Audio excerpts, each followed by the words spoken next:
Hello, folks, and welcome to the Monday Night Halftime Show. I'm your host, Riley Babcock, and we're going to be going through some highlights of the 2020 season with you tonight.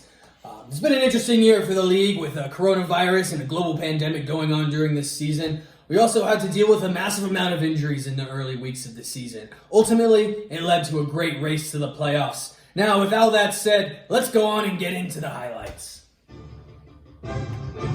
First up, we have Marietta Little Lamb with Mitchell Everett-Albin at the helm. He started off 0-1, quickly rallied to 3-4 by midseason, but it only gets worse from there, folks. He makes a trade with your commissioner, sending away his best wide receiver, DeAndre Hopkins, for James Conner and Preston Williams, who both get hurt. From that point on, Mitchell Everett-Albin does not win a game the rest of the season. Enjoy your punishments.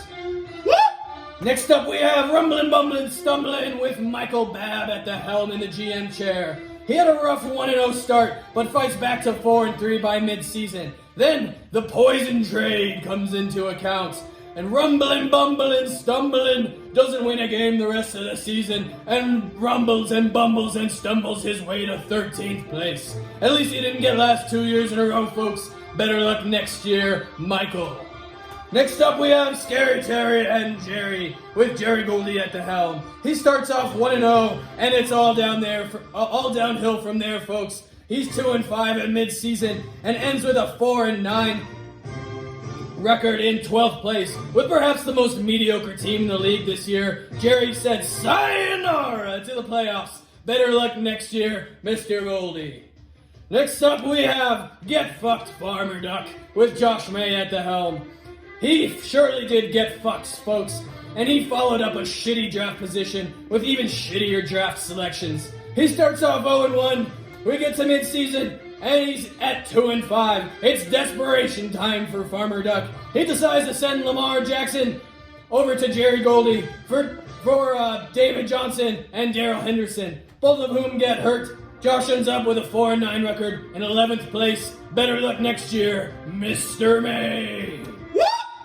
Next up, we have Tucker, I Just Met Her, with Jack Fleming at the helm. He starts off 1-0 with a promising start, and by mid-season, he's at 3-4. But then, Michael Thomas gets hurt and decides to do his best Apollo Creed impression, and the guy who makes the playoffs every year, he's back, and he's gone from the playoffs. Enjoy 10th place, and better luck next year, Jack.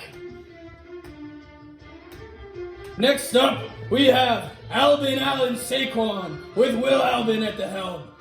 After starting 0-1 and with 2-5 by midseason, we can only assume the universe was punishing Will for having one of the worst names in fantasy football history. But no one circles the wagons like Josh Allen and the Buffalo Bills. Will fights back to 6-7 and ends up in 9th place, doesn't make the playoffs, doesn't get last. Better luck next year, Will. Woo! Next up, we have My Little Chub with Tyler Lampard at the helm. After an 0-1 start, Ty rallied to 3-4 at midseason and had a cakewalk into the playoffs. But after starting injured players, he misses the playoffs. We can only assume that he's a big fan of Derek Carr and the Raiders because he chokes and fumbles his way out of the playoffs. Sit your ass on the bench, Mr. Lampard. You're back on JV with a 7-6 record and 8th place. Better luck next year, you loser. Next up, we have Dirty Mike and the Waffles with Ryan O'Day at the helm in the GM chair. With perhaps the best team name yet, Ryan starts 1-0 and quickly moves to 3-0 by midseason. It's possible his Week 5 loss to Taven due to starting Gardner cost him the playoffs. But with perhaps the best team to not make the playoffs, you have my condolences, Mr. O'Day. That being said, enjoy 7th place and better luck next year. Woo! Now that the losers are out of the way, we'll move on to the first member of our playoff squad, Hide and Go Zeke, with Taven Sparks at the helm. After a strong start at 1-0, Taven advanced to a mid-season 4-3. With almost no chance to make the playoffs, his team kept on grinding and leapfrogs Tyler right into the playoffs. Ends up at 7-6 in 6th place. Best of luck in the postseason, Mr. Sparks. Next up, we have yours truly. Go fluke yourself with GM Riley Babcock in the chair. Defending champ started slow at 0-1, but like a junkyard dog, he rallied to 4-0 by mid-season and cruised into the playoffs with a 7-6 record, and he could go all the way, no matter what the haters say. We'll see you all next week in the playoffs. Next up, we have Home Sweet Mahomes with Ben Eigner in the GM chair. He starts off quick at 1-0, and he rides Patty Mahomes to 4-3 at mid-season. He carries this momentum into the playoffs with a 9-4 record as the number 4 seed. Still, he has to go through the defending champ, and it will be a grudge match this week. Best of luck, Benjamin Eigner. Woo! Next up, we have Cook Boyardus with Nathan Ducey in the kitchen. He started off 0-1, not a great start, but he rallied back to get to 4-3 and rode Dalvin Cook into the playoffs with a 9-4 record as the 3 seed. But with the worst playoff video submission of all time, we have to expect things to work out poorly for him in the coming weeks. Best of luck to you, Mr. Ducey. And next up, we have pretty sly for a white guy, Jeff Craig. Despite naming his team after his kicker, Jeff has remained the favorite ever since starting 1-0, proceeding to 5-2, and entering the playoffs at 9-4 as the 2 seed. Best of luck to Taven as he goes up against this juggernaut this week.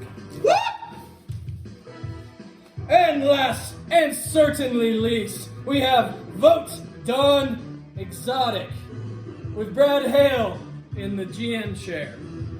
Let's face it, folks, Alvin Allen Saquon is a terrible name, but at least it kind of makes sense. Brad just combined 2 polarizing figures and posted their faces on an energy drink can. We gotta ask, is this guy on drugs? I think he may have had a stroke while naming his team this year. That being said, his drug-induced euphoria must have some elements of liquid luck because he started out 1-0, proceeded to 5-2, and somehow stumbled his way with a 10-3 record into the playoffs as the 1 seed.